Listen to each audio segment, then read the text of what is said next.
Bonsoir à toutes et à tous, heureux de vous retrouver pour la tranche info en direct sur votre antenne Canal 10 Télévision avec au programme de cette soirée Info 10, le journal local et régional qui sera suivi du focus, une heure de débrief sur l'actu, mais pour l'instant place au JT.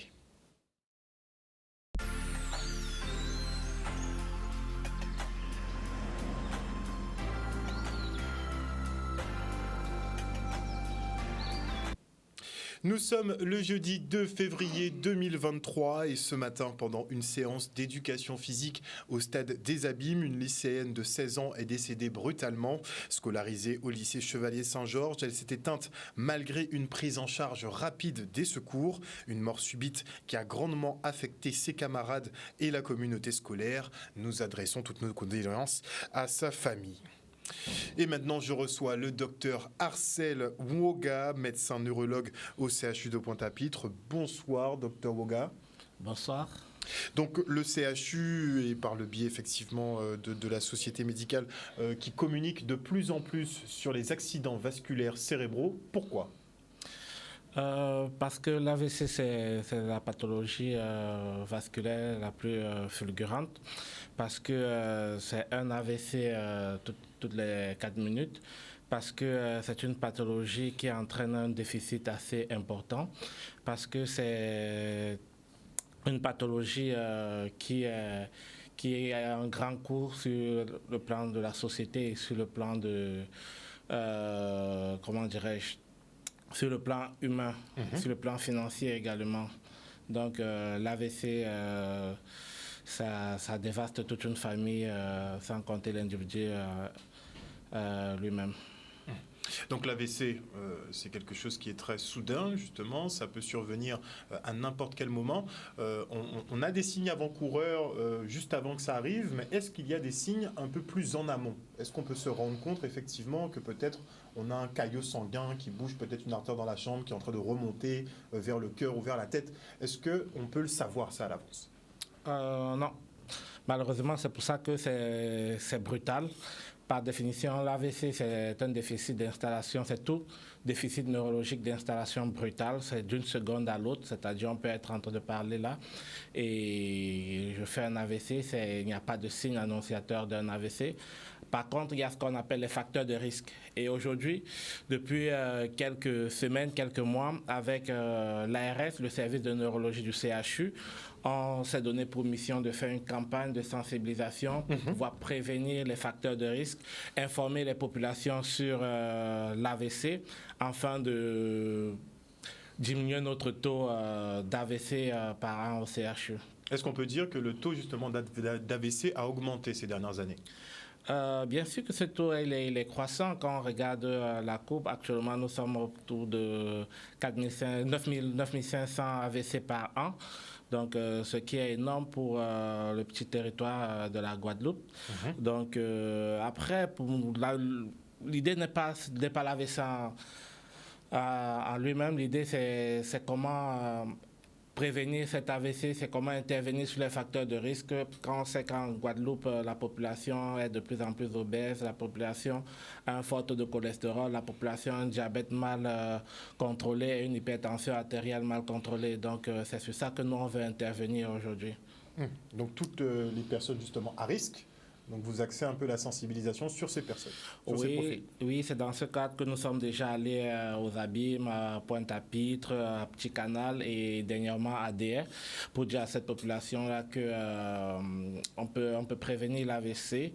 C'est-à-dire qu'on peut intervenir sur les facteurs de risque de l'AVC et pour leur dire qu'il y a une filière AVC au CHU et qu'après un AVC, tout n'est pas perdu, on peut se resociabiliser. C'est pour ça qu'il y a cette filière-là. Pour leur dire que l'AIT, c'est un véritable syndrome de menace, qu'aujourd'hui au CHU de Pointe-à-Pitre, il y a ce qu'on appelle la clinique des AIT qui est en partie gérée par moi.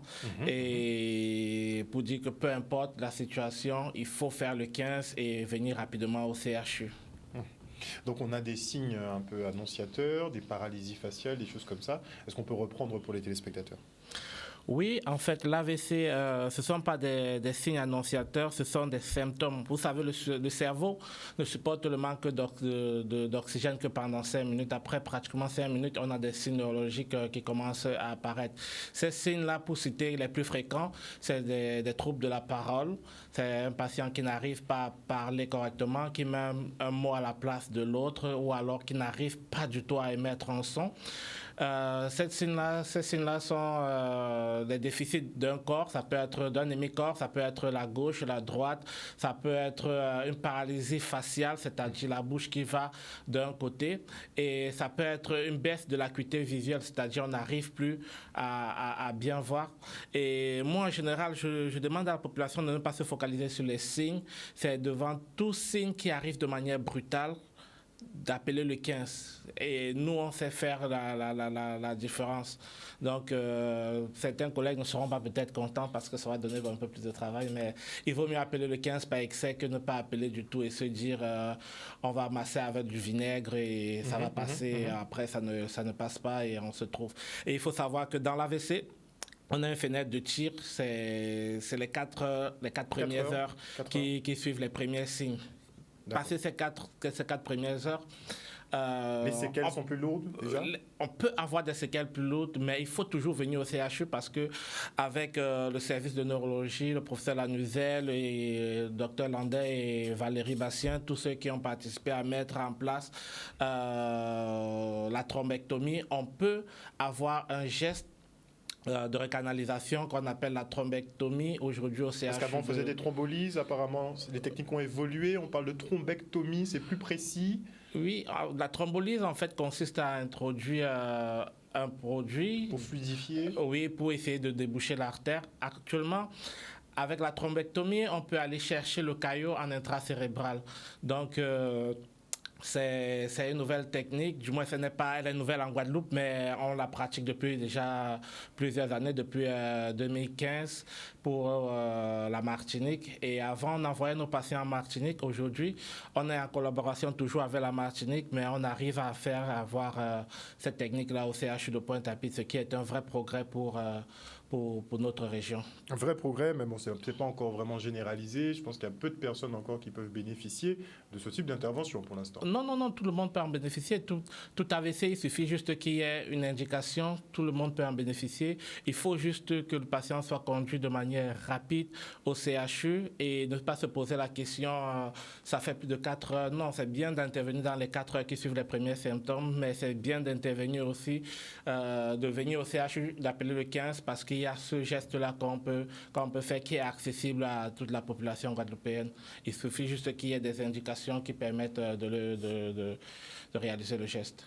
Donc la prise en charge rapide est très importante. Donc vous le dites, il faut appeler le 15.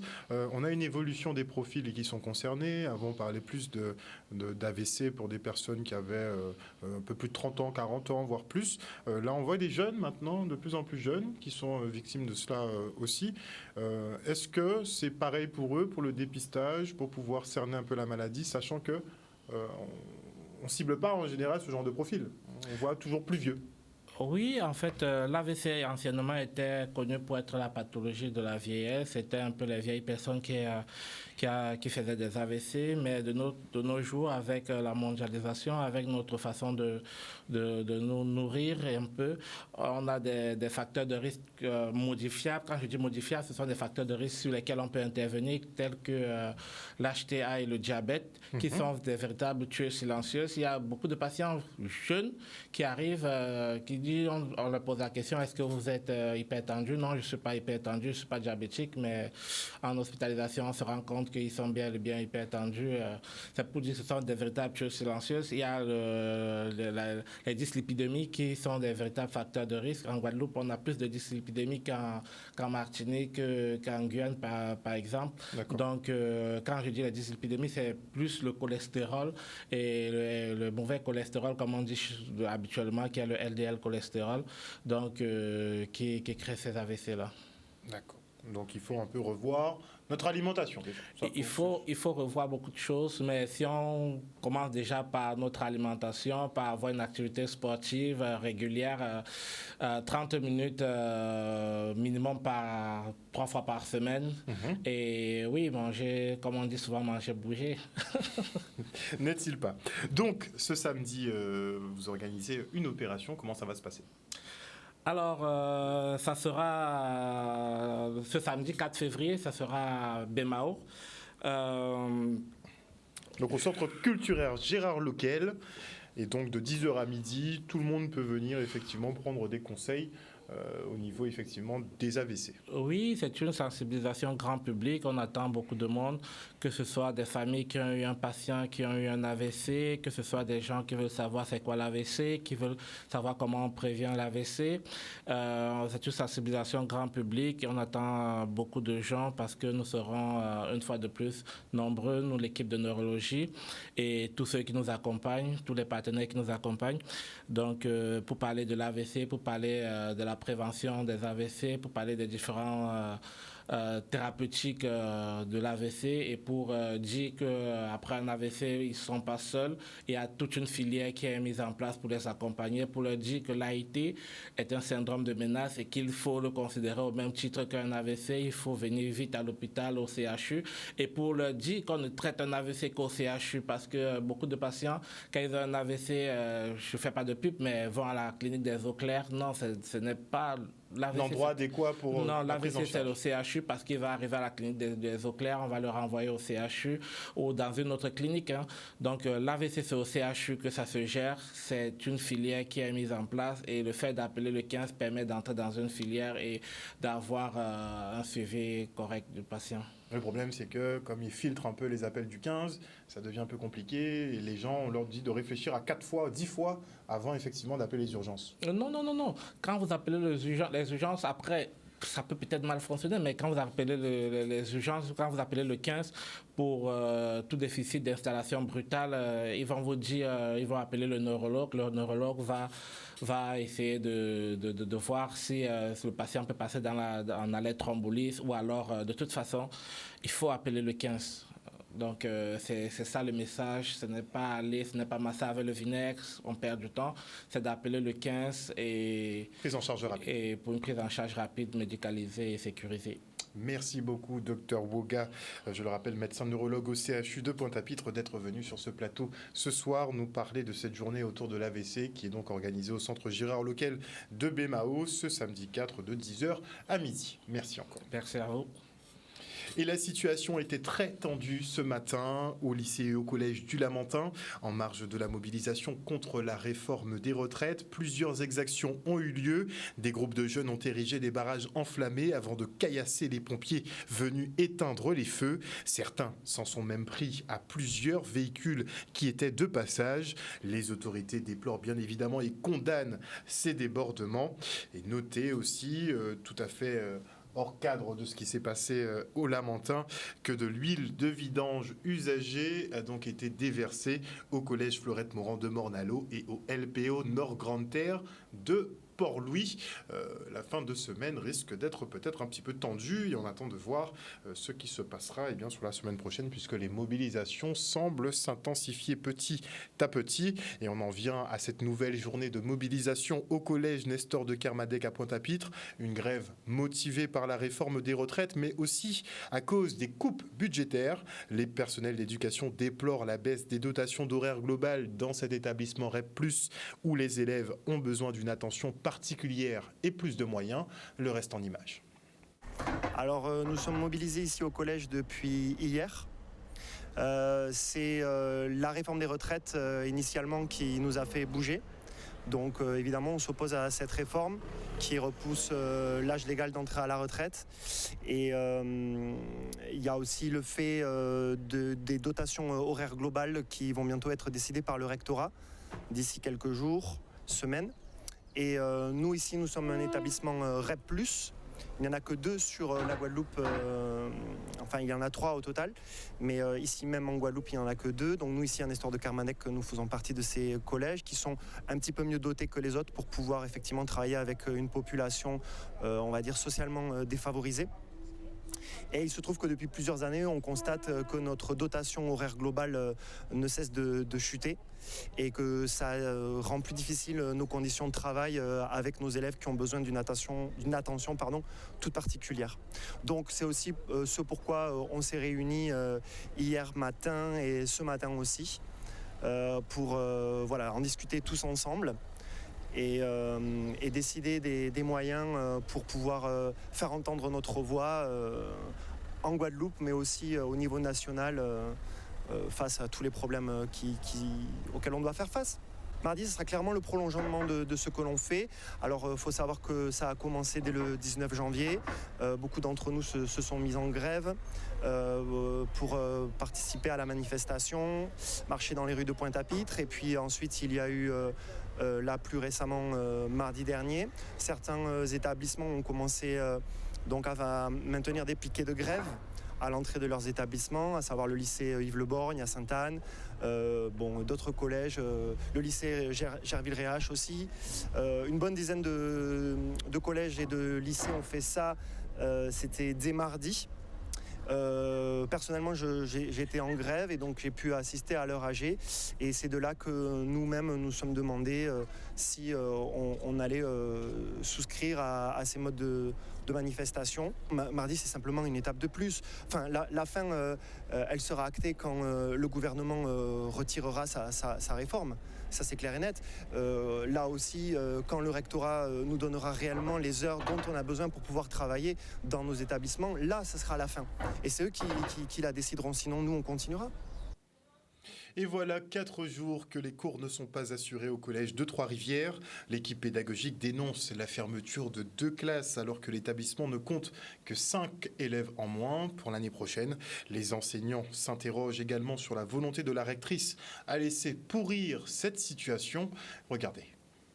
Les collègues en ont marre un peu parce que ça fait quand même 4 jours que l'établissement ne donne plus cours aux élèves.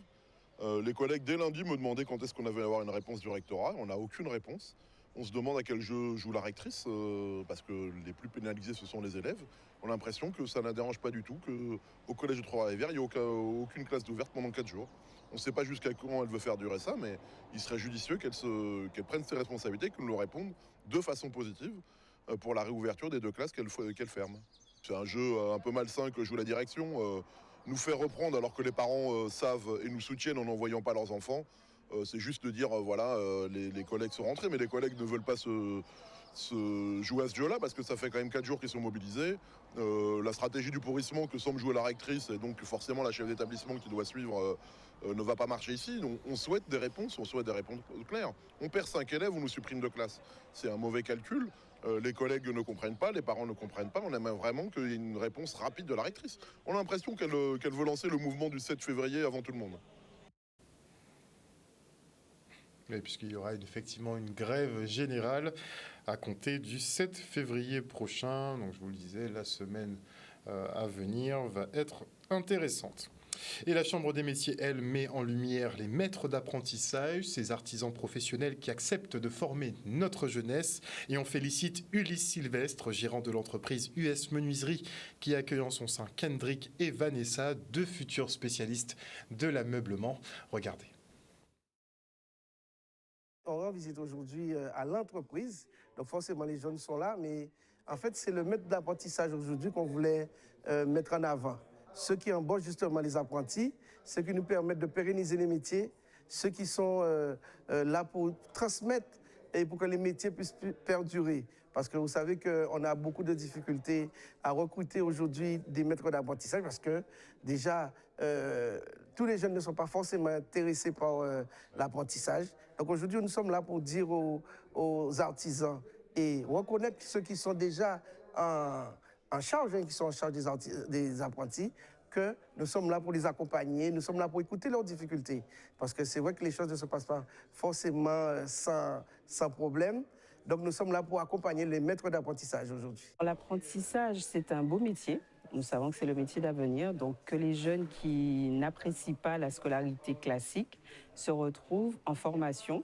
Donc ils alternent l'école et la formation. Alors ici, on apprend la menuiserie, on apprend à faire des meubles, à monter des meubles, à faire des débits, à pratiquement tout faire, des cuisines, des dressings, etc. J'ai choisi le métier de menuisier parce que en fait j'aime le bois, la matière du bois et j'aime travailler, je suis très manuelle. Et en fait pendant le confinement, fallait s'occuper et j'avais envie de bricoler des choses et ce qui m'a amené à pourquoi je ferais pas un apprentissage pour en faire mon métier. Les deux que j'ai, je touche du bois, ça va, c'est le lapsus. Donc ça va, ils sont réceptifs, ils sont entreprenants, ils sont volontaires. Donc sur ces deux-là, franchement, je n'ai rien à dire. Donc, je suis satisfait d'eux. La valorisation pour eux, c'est d'avoir un salaire, c'est ce qui les motive en premier lieu, et ensuite le savoir-faire du métier qu'ils auront choisi. Si vous avez un but dans la vie, allez-y. Ne laissez pas les gens vous dire que c'est pas possible, que c'est pas pour toi, que c'est trop dur. Ou même pour les filles, que c'est pour les hommes, que ceci, t'es trop petite. N'écoutez pas les gens et allez-y. Oui, aujourd'hui, je suis très motivé et j'espère aller très, très, très, très loin. Parce que ce métier-là, il a un bel avenir. Pratiquement tout est fait en bois. Les gens aiment beaucoup, ils aiment qu'avec toutes les couleurs, mais avec du strat, on peut tout faire. Et vous avez entendu, la motivation première, c'est le salaire. Donc si on veut une jeunesse performante, eh bien, il faut payer. Et on part maintenant pour le conseil municipal de la ville de Sainte-Anne avec à l'ordre du jour les orientations budgétaires. Premier conseil municipal de l'année 2023. Ça part précisément sur, je dirais, un point important dans la vie d'un conseil municipal. Ce sont les orientations budgétaires. Donc, effectivement, il est associé à quelques points que nous avons évidemment votés. Et donc, je suis un maire avec mon conseil municipal heureux. Ça s'est bien passé avec une bonne tenue de cette réunion-là. Premier conseil municipal ordinaire de l'année 2023, nous avons pu délibérer sur 2 points en ce qui concerne le sport, en tout cas les infrastructures sportives de la ville de Sainte-Anne. Le premier, c'est la phase 3 du stade, où en fait nous avons pu, et qui a été voté en fait, donc on a pu voter à l'unanimité d'ailleurs, la réflexion de la phase 3 du stade qui comprend la démolition et la reconstruction du mur d'enceinte, la réflexion de la piste, du sautoir de longueur. Il y avait donc dans cet ordre du jour la régularisation donc du marché aux puces qui existe à Sainte-Anne depuis plus d'une dizaine d'années, mais qui n'était pas réglementé. Et c'est chose faite aujourd'hui. La volonté du maire Franck Baptiste aujourd'hui, c'est d'organiser et de structurer son domaine public. Et donc évidemment, nous avons donc transféré ce marché à Valette. Il est structuré juridiquement, organisationnellement, et donc aujourd'hui, il va générer des recettes. C'était important de le faire. Nous avons bien sûr à délibérer sur le fonds d'aide aux communes qui est affecté par le conseil départemental. En fait, chaque année, le conseil départemental donne une subvention aux communes et généralement, nous mettons cette subvention sur les travaux routiers, sur les travaux de voirie. Les situations de la ville, c'est en bonne santé. Nous sommes excédentaires. Nous avons quand même un excédent de 4 millions d'euros et nous avançons avec. Mais quand je dis 4 millions, c'est-à-dire que nous devons faire très attention parce qu'il faut savoir que dans cette majorité où nous sommes élus 2020, et on a assaini les comptes depuis avec l'ex-maire Christian Baptiste, où nous avons trouvé des déficits, nous avons trouvé effectivement des endettements, un endettement qui était prévu de 30 millions, maintenant nous sommes à 20 millions, c'est-à-dire que nous avons fait des efforts. Et moi, je veux poursuivre avec le conseil municipal pour assainir ces comptes et que nous puissions avancer. Et on prend place au Cinestar des Abîmes pour le lancement du Black History Month. Aujourd'hui, c'est l'ouverture du Cinestar Black History Month. Nous en sommes à la 5e édition et nous en sommes fiers puisque le Black History Month a tenu le Covid. Et cette 5e édition est dédiée, comme toutes les premières, aux histoires afro-américaines. Et nous en profitons justement pour parler de nous puisque nous sommes des afrodescendants. Et donc l'histoire des afrodescendants est mise en lumière au travers d'une programmation de films dédiés, mais aussi au travers de temps forts comme ce soir. Avec l'ouverture de ce soir qui présente la série à venir Wish, qui est réalisé par un réalisateur bien de chez nous, en la personne de Julien Dalle. J'ai eu cette idée de créer un concept qui serait autour de la musique antillaise et donc où ils pourraient, pour la plupart, beaucoup d'entre eux, pouvoir jouer leur propre rôle. Et puis donc oui, je suis parti de là. Et puis après, avec Didier Daly et Dimitri Zandrounis, qui ont un programme de formation, l'association Tout est possible et fort, du coup, le projet a été avancé pour que ces mêmes jeunes en formation puissent faire leur projet de fin d'études sur un tournage professionnel. Former des jeunes en fait à un diplôme Bac+2 en audiovisuel. Et pour cette année-là, on voulait justement qu'il y ait un volet fiction. Donc on a fait appel à Julien Dalle qui est venu, qui nous a proposé de faire cette série avec lui. Et en fait, de février 2022 à septembre, on a travaillé avec les jeunes pour pouvoir justement les insérer sur le tournage. Donc ça, les jeunes ont vraiment pu voir ce qu'on appelle un vrai tournage et participer activement, c'est-à-dire qu'ils n'étaient pas là en tant que stagiaires, mais ils étaient là vraiment en tant que je dirais, professionnels, ou semi-professionnels en tout cas. Et ils ont travaillé avec nous sur les 5 jours de tournage. Et franchement, l'équipe, à la fin, les a applaudis parce qu'ils ont vraiment assuré. Aujourd'hui, on est en train de développer l'ensemble de la série Wish pour un tournage en septembre-octobre 2023. Avec une levée de financement et un appel à l'ensemble des entreprises guadeloupéennes, l'ensemble des Guadeloupéens à rejoindre ce formidable rassemblement. Effectivement, les 2 années de crise ont été compliquées, mais le public est de retour en salle. Sur les derniers mois, notamment depuis la sortie de Woman King, on assiste à un vrai retour en salle du public. On a été gâtés aussi en termes de programmation, puisque Black Panther 2 est sorti. Et Avatar, vraiment, c'est le record du box-office. Et on en profite et on est content. On est vraiment heureux de retrouver notre public. Durant toute cette période, du 1er au 10 février, on va pouvoir vraiment se plonger au cœur des histoires qui nous ressemblent. Nous, Antillais, nous, Guadeloupéens, nous, Afro-descendants. Le 8 février, j'invite tout le monde à venir ici, échanger, débattre avec Emmanuel de Rénal et Steve Folagadé qui ont écrit un livre « Dialogue improbable entre un béquier et un Afro-descendant ». L'histoire de ce dialogue, 2 visions différentes, vraiment venez partager, écouter, apporter. Reportage signé Olivier Moradel. Et on enchaîne avec le déboulé sportif de la ville des Abîmes au rythme des groupes à pouf. 1500 participants ont brûlé quelques calories et bien musclé leurs cuisses. Regardez.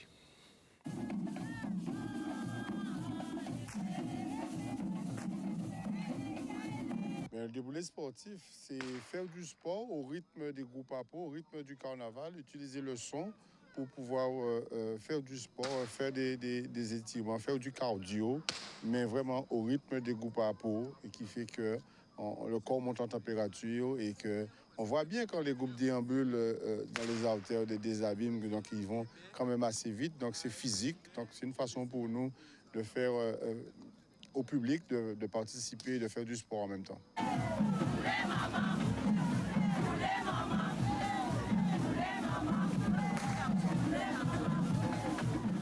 Les participants sont là, ça augmente chaque année.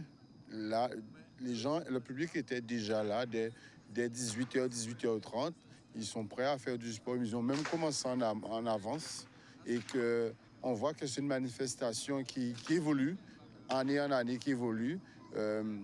Les participants augmentent chaque année. Nous, on était près de 1500 participants, sans compter les groupes. Je ne compte pas les groupes, mais il y avait près de 1500 participants. Il y avait des jeunes, des très jeunes, des poussettes. Tout le monde a participé. Une très belle manifestation. C'est le fait de justement pouvoir se dépenser et profiter du son, du masque. On connaît, tous les Guadeloupéens aiment le masque, donc voilà.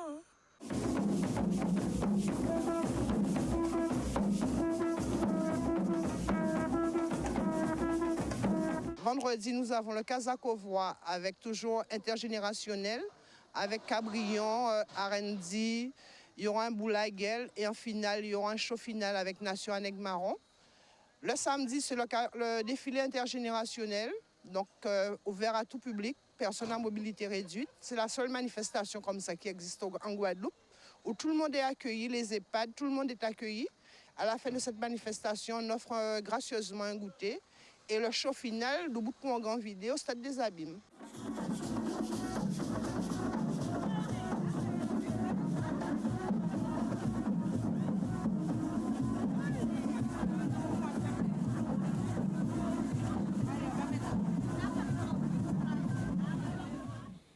On parle foot avant de se quitter de la finale de la Coupe régionale 1 Vito où le CSM a cédé sa place de leader à la Gauloise. Le résumé de Richard Etienne. Le CSM, leader de la poule A, reçoit la Gauloise en vert et rouge, son dauphin. Juste un point les sépare. Les deux équipes qui enregistrent chacune 10 victoires au compteur, en clair, l'enjeu est d'importance. Dès le coup d'envoi, pas de ronde d'observation. À l'image de cette action, première attaque pour la Gauloise, qui fait preuve de détermination. Elle bute sur une défense moulienne, bien en place, autour du capitaine Valmy. On sent les deux équipes en confiance. Une confiance qui se confirme à la 28e minute de jeu. Yoris Nicolas, qui adresse une balle somptueuse à Steven Davidas, très remuant, lequel ouvre la marque. Le portier Christophe Denis est battu 1-0 pour la Gauloise. But pour la Gauloise de Basse-Terre. Un but 1-0 pour la Gauloise de Basse-Terre. À la 40e minute de jeu, suivez bien cette action. Steven Davidas fauché dans la surface de réparation. Penalty.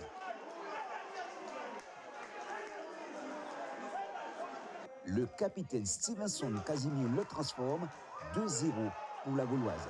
Ce sera le score à la mi-temps. Deuxième but pour la Gauloise de Basse-Terre, signé Stevenson Casimir. De retour des vestiaires, 3 minutes plus tard, coup de théâtre, main du capitaine bastérien dans la surface de réparation. Vicassier réduit la marque, 2-1 pour la Gauloise. La rentrée de Kylian Kouchi va donner un peu d'espoir pour le CSM. Une fois de plus, la force défensive des Bastériens va l'emporter et anéantir tout espoir des hommes du coach Richard Adair qui s'incline pour la deuxième fois dans le championnat. Cette victoire de la Gauloise de Basse-Terre ici à Sainte-Anne sur le score de 2-1. Voilà, chers téléspectateurs, nous sommes arrivés au terme de ce journal. Rappel d'une triste nouvelle, à savoir que ce matin, pendant une séance d'éducation physique au stade des Abîmes, une lycéenne de 16 ans est décédée brutalement. Elle s'est éteinte malgré effectivement l'intervention rapide des secours. Une mort subite qui effectivement a beaucoup affecté ses camarades qui ont eux aussi étaient prises en charge, mais aussi la communauté scolaire, puisque c'était vraiment a priori soudain et on attend de voir effectivement s'il s'agissait d'un malaise cardiaque ou autre. Et bien voilà, en tout cas, merci à vous pour votre fidélité à ce programme. N'oubliez pas que sur Canal 10 Télévision, vous faites l'information que nous diffusons. Le journal local revient demain à 18h30. Une bonne soirée à vous. Et on salue l'île sœur martiniquaise, n'est-ce pas, puisque la CTM a fini par trancher. Et le drapeau RVN est donc le drapeau officiel de la Martinique, en tout cas de la collectivité martiniquaise. Chapeau à tous les militants, effectivement, qui se sont battus pour cette adoption. Bisous, bisous tout le monde.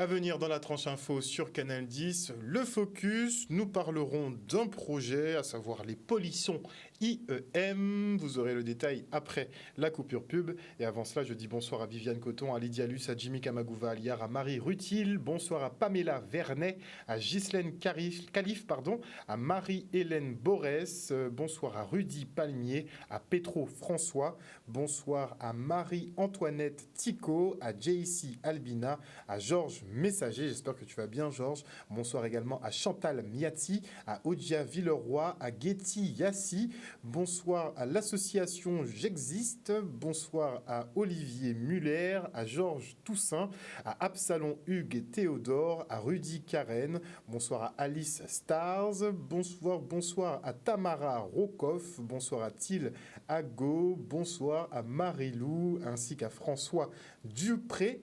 À Durpes peut-être, François Durpes. Bonsoir à Uri Gerti, à Patricia de Normandie. Bonsoir à Jean-Claude Bucher, à Moïse Caramel, à Jérôme Louis, à Vicky Manijan. Bonsoir à Olivier Sébastien, à Corotounou Berthe. Enfin, bonsoir à Roselyne Rémire, à Chantal Carrère. Bonsoir à Jean Césarion. Bonsoir à Valérie Ranclos. J'essaie d'en faire un maximum ce soir, mais je ne peux pas tout faire. Désolé. En tout cas, merci à vous qui nous suivez sur le Facebook. Merci à vous qui nous regardez derrière votre petit écran, enfin bon, votre peut-être très grand écran LED incurvé 4K, n'est-il pas? On se retrouve après la pub.